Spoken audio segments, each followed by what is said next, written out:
কাছে নিবেদন দুর্বা বাগজির লেখা অহল্যা মঞ্জিলের সেই রাত। শুরু হচ্ছে আজকের গল্প অহল্যা মঞ্জিলের সেই রাত। ভয়ঙ্কর দুর্যোগের রাত। ঝোড়ো বাতাস প্রচন্ড বেগে সবকিছু লন্ডভন্ড করে দিচ্ছে। তার সঙ্গে পাল্লা দিয়ে শুরু হয়েছে প্রবল বর্ষণ। মুহুর্মুহু বিদ্যুতের আলো আর বজ্রের কড়কড় করাত শব্দ কানে তালা ধরিয়ে দেয়। মনে হয় এক অসীম শক্তিধর দৈত্য যেন ধ্বংসের খেলায় মেতেছে। রূপসী পৃথিবীকে ভেঙে চুরে ভাসিয়ে শেষ না করে যেন তার তৃপ্তি হবে না। এইরকম ভয়ঙ্কর দুর্যোগের মাথায় নিয়ে একরকম মৃত্যুর সঙ্গে লড়াই করতে করতে জনমানবহীন সড়ক পথ ধরে চলেছে একটি মারুতি সুজুকি।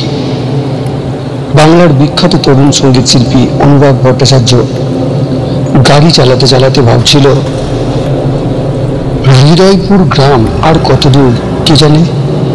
ডাকবাংলোর চৌকিদার বলেছিল গাড়িতে 15-20 মিনিটের মধ্যে গ্রামে পৌঁছে যাবেন, আর সেখানে গেলে কোনো না কোনো বাড়িতে ঠিক আশ্রয় মিলবে।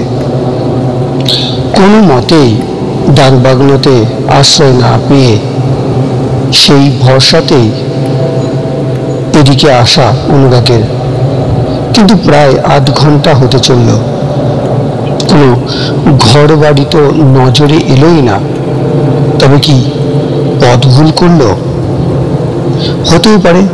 যা দুর্যোগ চলছে, ঝড়ের সঙ্গে লড়াই করে হৃদয়পুর গ্রামে এসে পৌঁছাতে পারবে কি? আর যদি পৌঁছাতেও পারে, কেউ কি দুর্যোগে রাতে তাকে আশ্রয় দেবে? বোধ হয় না। তবুও চেষ্টা একবার করতেই হবে, না হলে এই সময় সে যাবে কোথায়? নিজের ওপরই রাগ হচ্ছে অনুরাগের। কি দরকার ছিল ডাকবাংলোয় রিজার্ভেশন না করে হঠাৎ ঝোঁকের মাথায় একা একা বেড়াতে চলে আসবার? এখন বেড়ানোর দূর, একটা রাতের মতো মাথা গোজার জায়গা জোগাড় করতে পারলে নিশ্চিন্ত হওয়া যায়। হঠাৎ প্রচন্ড শব্দ, কাছেই কোথাও বাজ পড়ল। চমকে উঠে স্টিয়ারিং থেকে হাত খসে পড়ে অনুরাগের। অবশ্য কোনো অঘটন ঘটবার আগেই কোনো রকমের ব্রেক কষে গাড়ি থামিয়ে দেয়। থরথর করে ওরা সারা শরীর কাঁপছে। বেশ কিছুক্ষণ স্টিয়ারিংয়ের মাথা লাগিয়ে চুপচাপ বসে রইল অনুরাগ। শরীরের কাঁপুনি কমে এলে সে বাইরে তাকায়। উফ, কি অন্ধকার! তার উপরে এমন সৃষ্টি ছাড়া বৃষ্টি। না, গাড়ি চালিয়ে আর কোনো লাভ নেই। নিশ্চয়ই সে পথ ভুল করে অন্য কোথাও চলে এসেছে। অতএব গাড়ির ভেতরেই রাতটা কাটানো ছাড়া কোনো উপায় নেই। গাড়ির চারপাশে কাঁচ তোলাই ছিল, তবুও পিছনের দরজার কাঁচ পরীক্ষা করতে গিয়ে চমকে উঠল অনুরাগ। বিদ্যুতের আলোয় চকিতে দেখা গেল গাড়ির থেকে কিছু দূরে একটা বড় বাড়ি। প্রথমটা মনে হয়েছিল চোখের ভুল, কিন্তু পরপর 3-4 বার বিদ্যুতের আলোয় বাড়িটা ভালো করে দেখবার পর কিছুটা নিশ্চিন্ত হয় অনুরাগ। যাক বাবা, রাতটা তাহলে আর গাড়িতে কাটাতে হবে না। গাড়িটাকে সাবধানে পিছিয়ে নিয়ে বড় বাড়িটার সামনে এনে দাঁড় করালো অনুরাগ। গাড়ি থেকে নামার সঙ্গে সঙ্গে ভিজে একসা। তবুও সেই বৃষ্টি মাথায় করে টর্চ আর ছোট ব্যাগটা নিয়ে গাড়ির দরজা লক করে বাড়ির সদর দরজার সামনে এসে দাঁড়ালো অনুরাগ। বিশাল আকারের সিংহ দরজার দুপাশে দুটো পাথরের সিংহ থাবা উঁচিয়ে বসে রয়েছে। সিংহ দরজার পর অনেকটা জায়গা জুড়ে ফল ফুল বাগান। বাগানের পর বিশাল প্রসাদ তুল্য বাড়িটা অন্ধকারে যতটা পারা যায় দেখবার চেষ্টা করলো অনুরাগ। আর তখনই ওর চোখে পড়ল সিংহ দরজার গায়ের শ্বেত পাথরের ফলকে লেখা ছিল অহল্যা মঞ্জিল। নামটা যেন শোনা শোনা মনে হয় অনুরাগের, কিন্তু তা কি করে হবে? এদিকে সে এর আগে কোনো দিনও আসেনি। তাছাড়া ডাকবাংলো চৌকিদার বলেছিল একমাত্র হৃদয়পুর গ্রামে 20-22টি পরিবার ছাড়া আশেপাশের মাইল 5-এর মধ্যে কোনো জনবসতি নেই। অথচ রাস্তার ধারে এত বড় প্রাসাদ তুল্য বাড়িটার খবর চৌকিদার জানে না, নাকি এই বাড়িতে কেউ বাস করে না? একরাশ প্রশ্ন মাথায় নিয়ে সিংহ দরজা পেরিয়ে বাগানে পা রাখতেই গা ছমছম করে ওঠে অনুরাগের। মনে হয় অহল্যা মঞ্জিলের কোনায় কোনায় যেন পাষাণী অহল্যা দীর্ঘশ্বাস হেসে বেড়াচ্ছে। থম থম করছে চারিদিক। এদিকে ঝড়ের দাপট কমে এলো, বৃষ্টি সমানেই চলছে। ভিতরে যাবে কি যাবে না ভাবতে ভাবতে অনুরাগ বাগানের নুড়ি বিছানো পথ ধরে গাড়ি বারান্দার তলায় গিয়ে দাঁড়ায়। চারপাশে আবারও ভালো করে দেখে, না, জনপ্রাণীর সাড়া নেই। চারপাশে সূচিভেদ্য অন্ধকার। টর্চ জ্বালিয়ে কয়েক ধাপ সিঁড়ি উঠে বন্ধ দরজার কড়া নাড়ে। বেশ কয়েকবার কড়া নাড়া সত্ত্বেও ভেতরে কারো সারা শব্দ পাওয়া গেল না। তবে কি এই বাড়িতে কেউ থাকে না? আরো কয়েকবার কড়া নাড়ার পর বন্ধ দরজার গায়ে একটু ঠেলা দিতেই ক্যাঁচ করে শব্দ করে দরজাটা খুলে গেল। চমকে উঠে দুধাপ পিছিয়ে গেল অনুরাগ। খোলা দরজার ঠিক সামনেই আপাদমস্তক মুড়ি দেওয়া এক বৃদ্ধ দাঁড়িয়ে আছেন। বৃদ্ধর হাতে একটা লণ্ঠন। অনুরাগকে দেখে বৃদ্ধ কপ জমা গলায় বলে ওঠেন, আপনি? অনুরাগ বৃদ্ধকে তার বিপদের কথা খুলে বলে। বৃদ্ধ নীরবে সব কথা শুনে যান। কথা শেষে অনুরাগ বলে, আজকে রাতটা যদি এখানে থাকতে দিন খুব উপকার হয়। অনুরাগের কথা শুনেও বৃদ্ধ নীরব দাঁড়িয়ে থাকেন, কোনো কথা বলেন না। বৃদ্ধকে ওভাবে চুপ করে দাঁড়িয়ে থাকতে দেখে অনুরাগ বেশ ঘাবড়ে যায়। চারপাশে কেমন যেন একটা দম বন্ধ করা পরিবেশ। বাইরে এত হাওয়ার মাতামাতি, কিন্তু এখানে এক ফোঁটা হাওয়ার যেন প্রবেশ নিষেধ। বৃদ্ধের হাতের লণ্ঠনটা চিমনিতে এত কালি যে তা ভেদ করে সামান্য যেটুকু আলো বাইরে বার হতে পারছে, তাতে আলো হাওয়া তো দূরের কথা, অন্ধকারে যেন আরো ঘনীভূত হয়েছে। অনুরাগ একবার ভাবে ফিরে গিয়ে গাড়িতেই রাতটা কাটানো যাক। আবার ভাবে যখন এসেই পড়েছে তখন আর একবার না হয় চেষ্টা করা যাক। হয়তো বৃদ্ধ কানে ঠিক মতো শুনতে পান না। এবার বেশ উঁচু গলায় বৃদ্ধকে বলে, এখানে আজকের একটা থাকা যাবে? বৃদ্ধ মাথা নেড়ে খড়খড়ে গলায় বলেন, না। তাহলে আমি কি ফিরে যাব? এখানে বাইরে কোনো লোক থাকলে অহল্যাবাইয়ের অসুবিধা হয়।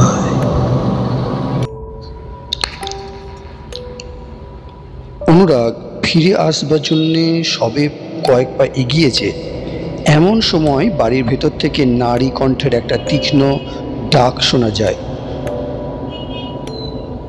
বসির মেয়ে। ডাক শুনে বৃদ্ধ তাড়া খাওয়া জন্তুর মতো ছুটে ভেতরে চলে যান। পরক্ষণেই ফিরে এসে বলেন, আসুন, ভেতরে আসুন। বশির মিয়ার সঙ্গে ভেতরে প্রবেশ করে কেমন যেন গা ভারী হয়ে আসে অনুরাগের।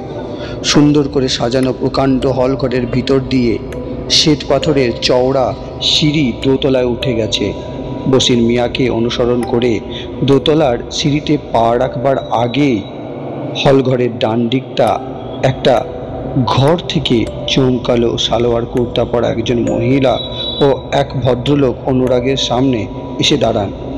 মহিলার সাজসজ্জা ও অলংকারের জৌলুস দেখে অনুরাগ বুঝতে পারে উনি এই বাড়ির মালকিন। তাই কোনো প্রশ্ন করার আগেই নিজের বিপদের কথা বলে। ভদ্রমহিলা ও ভদ্রলোক নীরবে সব কথা শোনেন। তারপর ভদ্রমহিলা বলেন, আপনি আমাদের বাড়িতে এসেছেন, সেজন্য আমরা আনন্দিত। তবে এত রাত্রে হঠাৎ করে আপনি এসেছেন, তাই অতিথির যোগ্য সেবা হয়তো আমরা করতে পারবো না। না না না না না, এসব আপনি কি বলছেন? এই রকম দুর্যোগের রাতে আপনারা যে আমাকে আশ্রয় দিয়েছেন তাই যথেষ্ট। আপনি কিছু খাবেন? না না, আমি ডাক বাংলোর চৌকিদারকে টাকা দিয়ে কিছু খাবার আনিয়ে খেয়েই বেরিয়েছি। এখন একটু ঘুমোতে পারলেই হয়। ঠিক আছে, বসির, ওকে উপরে নিয়ে যাও। আপনার কোনো কিছু দরকার পড়লে বসিরকে ডাকবেন। আমি তাহলে উপরে যাচ্ছি। শুভরাত্রি। মহিলাটি প্রত্যুত্তরে শুভরাত্রি বললেও তার সঙ্গের ভদ্রলোক কোনো কথা না বলে নিঃশব্দে হাসলেন। ভদ্রলোকের মুখের হাসি দেখে আবার চমকে উঠল অনুরাগ। মেরুদণ্ড বেয়ে যেন একটা ঠান্ডা স্রোত নেমে গেল। ভদ্রলোকের সাদা ঝকঝকে দাঁতের পাটির ভেতর থেকে দুটো বড় বড় দাঁত দেখা গেল। অবশ্য সেটা অনুরাগ মাত্র এক ঝলকই দেখতে পেল। এই বিষয়ে বেশি কিছু চিন্তা করবার আগেই পেছন থেকে বসির ডাকলেন, আসুন। মোহগ্রস্তের মতো বসির মিয়ার পিছন পিছন উপরে উঠে গেল অনুরাগ। দোতলার সিঁড়ির মুখ থেকে দুটো বারান্দা উত্তর ও দক্ষিণ দুই দিকে চলে গেছে। বসির মিয়াকে অনুসরণ করে দক্ষিণের বারান্দা দিয়ে কোণের দিকে একটি ঘরে প্রবেশ করল অনুরাগ। এই ঘরে বেশ বড় একটা কেরোসিন ল্যাম্প ঝলায়। চারপাশ বেশ পরিষ্কার নজরে আসে অনুরাগের। সুন্দর করে সাজানো ঘর। ঘরের ঠিক মাঝখানে উঁচু পুরোনো আমলের বিশাল পালঙ্কের ওপর ধবধবে বিছানা পাতা।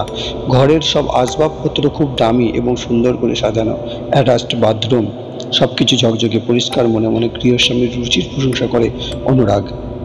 বশির মিয়া বলেন, আমি আপনার খাবার জল নিয়ে আসছি। বশির মিয়া চলে গেলে অনুরাগ তার ওয়াটারপ্রুফ ব্যাগ থেকে পাঞ্জাবি বার করে ভিজে পোশাক পাল্টে নিল। তারপর বাথরুম থেকে হাত মুখ ধুয়ে ঘরে এসে বশির মিয়ার রেখে যাওয়া জল খেয়ে শুয়ে পড়ল। বাইরে এখনো বেশ বৃষ্টি পড়ছে। ঘরে শুয়ে সে শব্দ শুনতে শুনতে একসময় তার কণ্ঠে বেজে ওঠে সঙ্গীতের সুর। বেশ কিছুক্ষণ রাগ সঙ্গীতের সরোবরে সন্তরণ করার পর হঠাৎ গান বন্ধ করে অনুরাগ একরকম লাফ দিয়েই খাট থেকে নেমে পড়ে। ঘরের দরজায় কে যেন ঠক ঠক করে টোকা দিচ্ছে আর বলছে, দরজা খোলো, দরজা খোলো। সারা ঘর ভেসে বেড়াচ্ছে একটি মিষ্টি ফুলের গন্ধ। গান বন্ধ করার সঙ্গে সঙ্গে দরজায় টোকা বন্ধ হয়ে যায়। পর মুহূর্তে ঝুমঝুম নুপুরের শব্দ তুলে কে যেন বারান্দা দিয়ে হাঁটতে শুরু করে। ফুলের মিষ্টি গন্ধটাও যেন একটু একটু করে দূরে সরে যেতে থাকে। কৌতূহলী হয়ে অনুরাগ দরজা খুলে পর্দা সরিয়ে বাইরে উঁকিয়ে দেয়। বারান্দায় ঘুটঘুটে অন্ধকারে কিছুই নজরে আসে না। নুপুরের শব্দটা তখন বারান্দায় অনেক দিকে সরে গেছে। একটা দীর্ঘশ্বাস ফেলে ঘরের দরজা ভেজিয়ে খাটে এসে বসবার সঙ্গে সঙ্গে ঘরে এসে প্রবেশ করেন বশির মিয়া ও একতলায় দেখা সেই ভদ্রলোক ভদ্রমহিলা। মীনাবাই বলেন, আপনাকে বিরক্ত করবার জন্যে দুঃখিত, কিন্তু খুব জরুরি প্রয়োজনে না এসে পারলাম না। অনুরাগ কিছুটা অবাক হয়ে যায়। কি এমন ব্যাপার ঘটলো যার জন্যে বশির মিয়াকে না পাঠিয়ে মালিক ও মালকিন দুজনেই এত রাতে তার ঘরে এসেছেন? মীনাবাইয়ের সঙ্গী রমজান নামক ভদ্রলোকটি এই প্রথম মুখ খুললেন। আপনি একটু আগে গান গাইছিলেন? হ্যাঁ। এ বাড়িতে থাকতে হলে আপনাকে আমাদের কথা শুনতে হবে। আমরা চাই না আপনি গান করেন, আর যেন আপনাকে গান গাইতে না শুনি। অনুরাগ অবাক হয়ে বলে, কেন? গান গাওয়া কি অপরাধ? হ্যাঁ, অপরাধ। এই বাড়িতে গান গাওয়া অপরাধ। আমাদের কথা না শুনলে আপনাকে কঠোর শাস্তি পেতে হবে। অনুরাগ কিছু বলার আগেই মীনাবাই ধমকে উঠে বলেন, চুপ করো রমজানুরি, মনে রেখো উনি আমাদের অতিথি। অতিথির কোনো অপমান আমি সহ্য করবো না। যাও, তুমি নিচে চলে যাও। মীনাবাইয়ের কথায় রমজান আলী ফুটো বেলুনের মতো মুহূর্তে চুপসে যান। কোনো কথা না বলে তিনি ঘর থেকে বের হয়ে যান। রমজান আলী ঘর থেকে বার হয়ে যাওয়ার পর মীনাবাই অনুরাগকে বলেন, দেখুন, আমাদের এই বাড়িতে কেউ কোনদিন গান গায় না। এটা এই বাড়ির একটা পুরনো সংস্কার। এই বাড়ির লোকেরা বিশ্বাস করে যে এই বাড়িতে কেউ গান গাইলে এখানে ভয়ঙ্কর দুর্ঘটনা ঘটবে।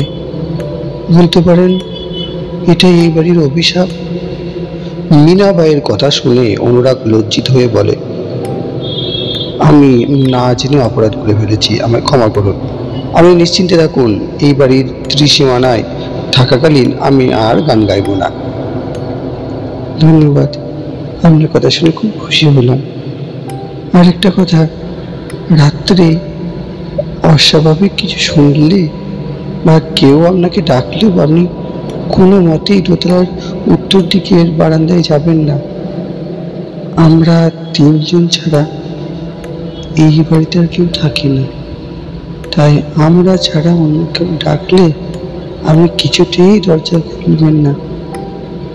বলে অল্প হেসে মীনাবাই বলে চলেন, বুঝতেই পারছেন পুরনো বাড়ি, এখানে মানে দোতলার উত্তর দিকের অংশে এমন অনেক কিছু ঘটে যা ঠিক স্বাভাবিক নয়। কথা শেষ করে অনুরাগকে কোনো কথা বলবার অবকাশ না দিয়েই মীনাবাই ও বশির মিয়া ঘর থেকে বেরিয়ে যান। ওরা চলে যাবার পর অনেকক্ষণ স্তব্ধ হয়ে বসে থাকে অনুরাগ। নিচের স্বল্প আলোয় মনে হয়েছিল চোখের ভুল, কিন্তু এই ঘরের উজ্জ্বল আলোয় সে এবার পরিষ্কার দেখেছে মীনাবাইয়ের ওপরের ঝকঝকে দাঁতের পাটির ভেতর থেকে বেরিয়ে আসা দুটো বড় বড় দাঁত। তাছাড়া মীনাবাইয়ের মুখ যেন অস্বাভাবিক ফ্যাকাশে ফোলা ফোলা, কণ্ঠস্বর কেমন জানি নাকি ফ্যাঁসফ্যাঁসে, চোখের মণি দুটো মরা মাছের মতো স্থির। এক অজানা আতঙ্কে দম বন্ধ হয়ে আসতে চাই অনুরাগের। মনে হয় এক ছুটে পালিয়ে যায়, কিন্তু পারে না। সর্বাঙ্গ অবশ হয়ে আসে, ঘামে ভেজা দেহ নিয়ে বিছানায় শুয়ে পড়ে অনুরাগ। তীব্র একটা সুমিষ্ট গন্ধ নাকে যেতেই চোখ মেলে তাকায় অনুরাগ। অন্ধকার ঘরে প্রথমে কিছু বুঝতে পারে না।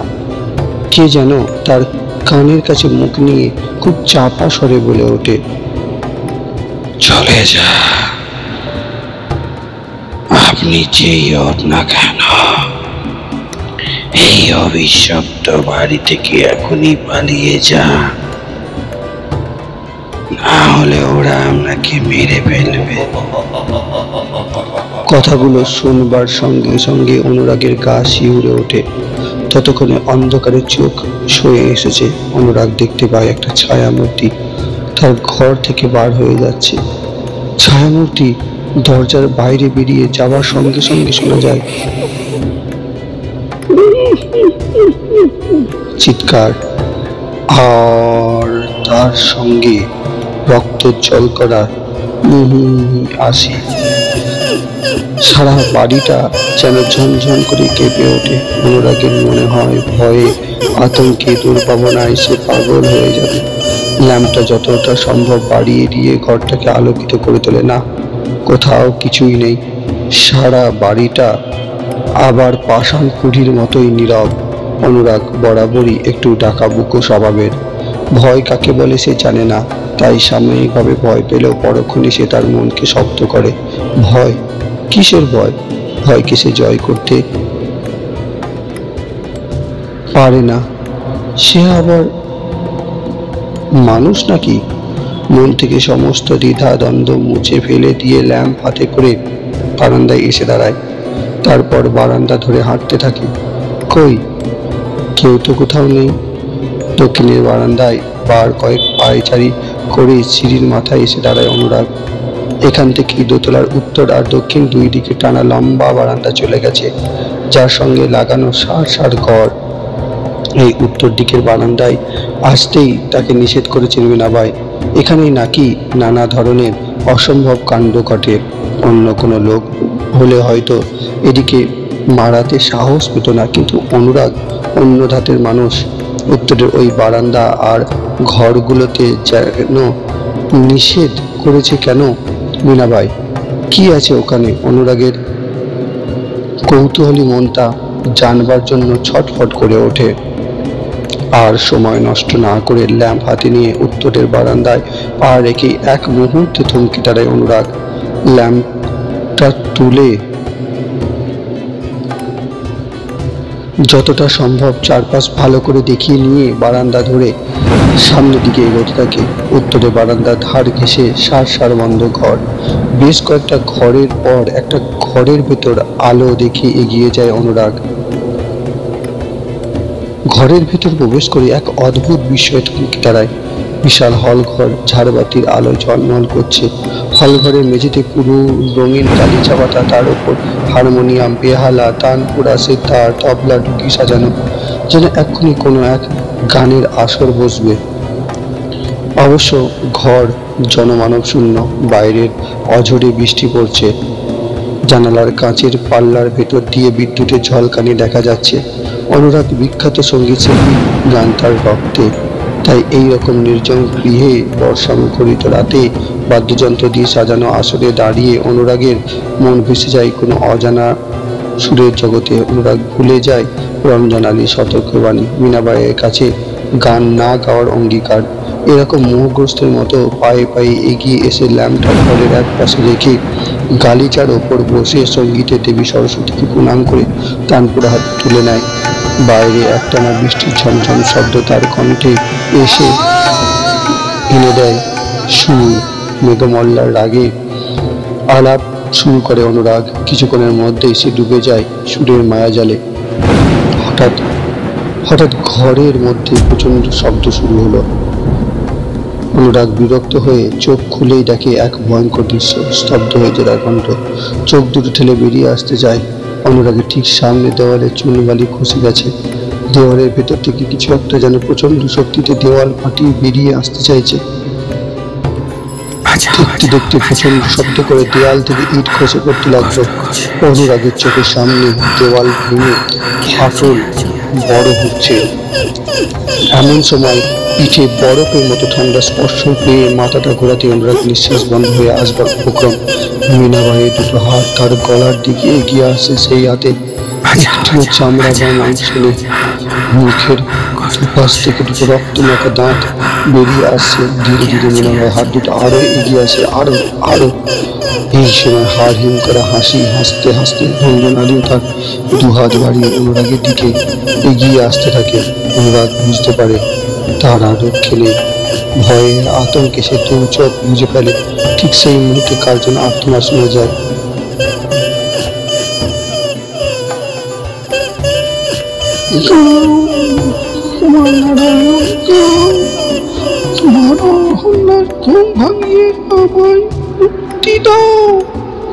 শেষ হলো আজকের গল্প এখানে। ধন্যবাদ।